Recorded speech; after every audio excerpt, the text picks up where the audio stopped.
everybody, it's me, Nikki. Welcome back to my channel, or if this is your first time, hello. I'm going to be talking about the books I read in May. Somehow I always manage to forget the month. I think the first book I'll talk about is an audiobook. It was called... I can't remember, so I'm looking it up. A Master of Jinn by P. Djeli Clark, I believe is how you pronounce that. And it is about Fatima in Cairo, 1912.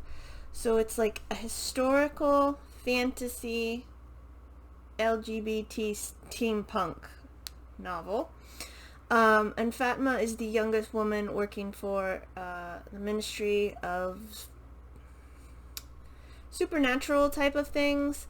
And then in this world, a man named Al-Jahiz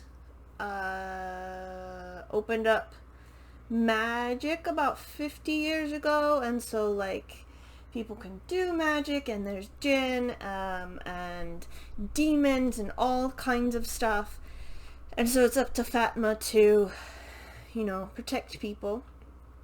But then somebody shows up and says they're Al-Jahiz when he died or disappeared 50 years ago. They're not quite sure what happened to him, and then shit goes down, and it's up to Fatima and her partner Hadia and Fatima's girlfriend Siti to, you know, save the world. And I really enjoyed it. It's not too steampunky. There are mentions of automatons and robots. What else? I couldn't. There might be other stuff, but it wasn't too steampunky. Because it's in Cairo, so a lot of the magic stuff is set in, like, or not set, taken from the Middle Eastern Arabic legends, you know, jinn and the other stuff that I can't think of. It's not goblins, but there's like goblin-like creatures. It's just stuff like that, and it was really cool. Fatima's awesome. Sometimes she's a bit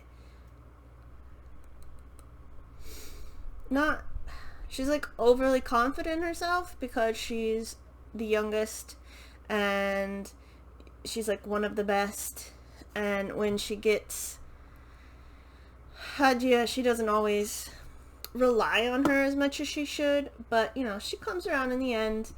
And it was just a lot of fun. I really liked it. It's set in a universe, but at the moment they're just like 0.1, 0.2, 0.3. I don't know if there's gonna be a book 2. I hope there is, because it was a lot of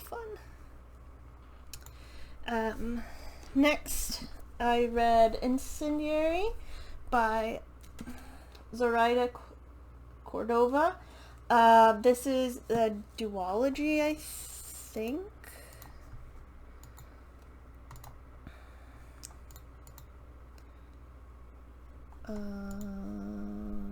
Well, there's 2 books, so I don't know. There might be a third one, but there's 2 books at the moment. Incendiary. It's about a girl, 16 or 17, I think, Renata, who was kidnapped as a child, and she is a Moria. I think that's how you say it. And her magical ability is, like, when she touches someone, she can see their memories or even steal it from them. And she's pretty rare. I think there's the other one. An Illusionary, I think, is another rare one. And then there's like 2 common ones that I can't remember what they're called. But I did, and when she's kidnapped as a child, she's made to steal memories, and that leads to her people, the Moria, being hunted and killed.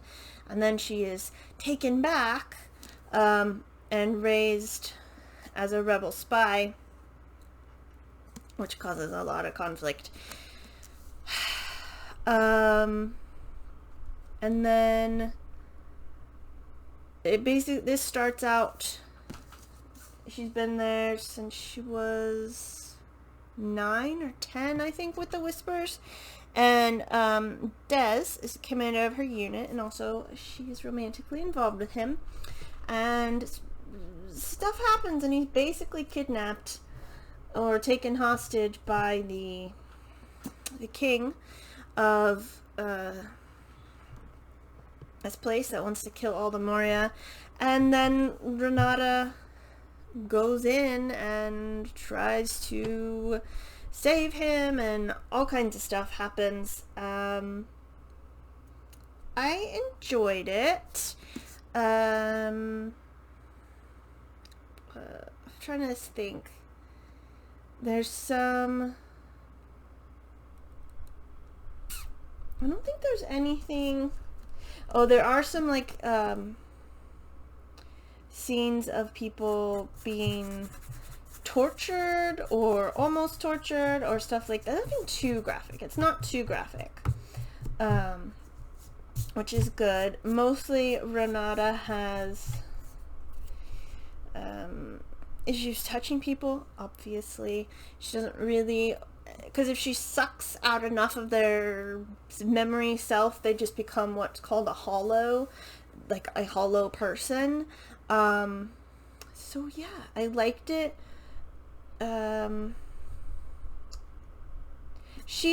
It's like a YA broody sort of main character, but she has reason to be, because she was an innocent child when she was taken by the king and his people, and used her magic against her people.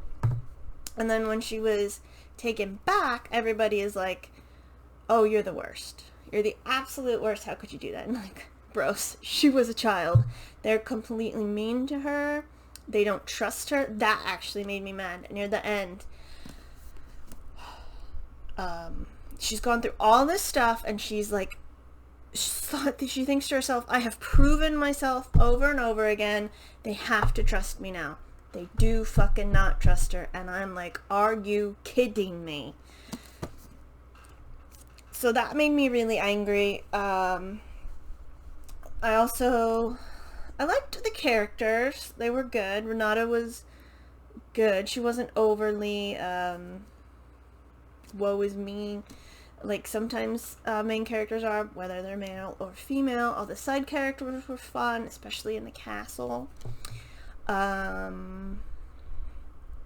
like the action beats, like when, like, because like Renata's there for revenge, but then at a particular moment she realizes it can't be about revenge. It has to be about helping everybody. So that was good character growth. I think the only thing I didn't like is that she likes Des. They even like kiss and stuff. But then there's another character who's the prince, who she meets, and he kind of likes her because I think they hung out when they were kids, and you can kind of tell there's gonna be like a love triangle thing, and I'm not really into the love triangle, but we'll see how it goes in the sequel, which I don't have. But yeah, I think that's the only thing I didn't like. I could see that love triangle coming a little bit. So, but otherwise, very good. I enjoyed it. Next I read The Horse and His Boy by C.S. Lewis. This is book 5. Well, it's book 5 in the box set that I have. I don't know. I know there were newer versions where, like, The Magician's Nephew was the first book, and then I'm not sure where this lands in there. It was okay. There was absolutely nobody from Earth. Like, not the Pensives? Whatever. However you say their names. Or Eustace. So, like, the silver chair, I think I talked about, it was just okay because it had Eustace, but it had another girl, which we didn't know. And I think that's probably about where I'm like, I don't really care. And yeah, The Horse and His Boy, it was fun. It explored places outside of Narnia and what their culture was like. And I did like the horse, Bree, and I just liked the characters. Not all of them, but like the main character, Shasta. So yeah, but it was just okay. 'Cause, I don't know. But it wasn't like as exciting as some of the other ones. It was just okay. Next I read Images of America, Santa Margarita. This is the town that my grandpa was born and raised in. And he passed away in March. So we've been going through his stuff, and Mom found this, and she said he'd always wanted me to look at it. So I have read it and I've looked at it. It's mostly pictures. There's always, like, they tell you a little bit about, like, this is about the school, and then they show you pictures of how it evolved. So yeah, that was fun because I didn't know anything about Santa Margarita. It's just always been like the little town that I drove through, but at one point, or at a couple points, it was kind of a big bustling place. So yeah, I really enjoyed that. And then on the back, there's lots of towns that they have this about. So yeah.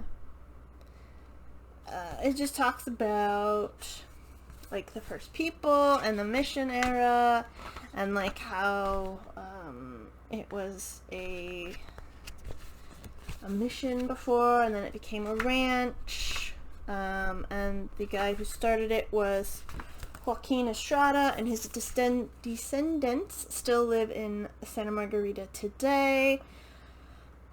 So yeah, it was just interesting, and I enjoyed it. I like these kinds of books about little towns, you know? Oh, fuck. And then, the final book was We Hunt the Flame by Hasfa Faisal. This is part 1 of a duology, I'm pretty sure. Let me just check. Yes, I believe it is. Yes, it is. I really enjoyed this book. It is about Zafira, who is pretending to be a man and hunts in this magical forest that nobody else can really hunt in. A lovely map here. That's the forest, and it's sort of growing, and someday it's going to take over everything. And that island is where, like, some magic is. So, Zafira and a couple others eventually meet up on this island and find out what the hell went on. Like, why did the magic disappear? Where did the, I think they're called the Six Ladies, who used to be, like, in charge. What happened to them? Why did they disappear? Because down here, oh, can't see, where Zafir is from, it's like a snowy desert, but it's like really snowy, but then when you go up here, it's like more deserty. So, and they're all all the areas are all disconnected from each other when they used to be connected. So, yeah, I really liked it. Sometimes she was, I mean, I totally understand it, but she was like, she had this cloak that she would always wear to hide herself, and then at one point she showed herself, but when she was on this desert island, she was still wearing the cloak, and it's like, okay, take it off. But it's like, she was coming to terms with herself, you know? The side characters were really fun. Who's the other point of view? It's Nasir, who is the son of the Sultan, and he is known as the Prince of Death because he's an assassin. And he has some issues, obviously. So Zafira, Nasir, and people they meet along the way just team up and work things out. And of course it ends on a cliffhanger, and there are 90 chapters in my copy, but they go pretty quick. So it was or 91 chapters. So yeah, I enjoyed it. I want to tell you more, but I can't without spoiling like everything. So just they want to send the hunter to this island, not knowing that it's her. So, and then she's like, fuck you, I'm a lady, because her caliph is like, women suck. And it's like, do they though? No. So that's a whole thing. Yeah, and I just thought the world was really interesting about how there was magic, and then it just went poof, and then the forest is growing as part of like why the magic went poof, and I don't know, it was just really cool, really interesting world building, and yeah, so I'm glad I read that. And that's all the books I read. Seems to be 5 is like my cap, so hopefully I can read some more. But yeah, thank you very much for watching. I hope you're having a lovely day, and we'll see you in the next video. Bye.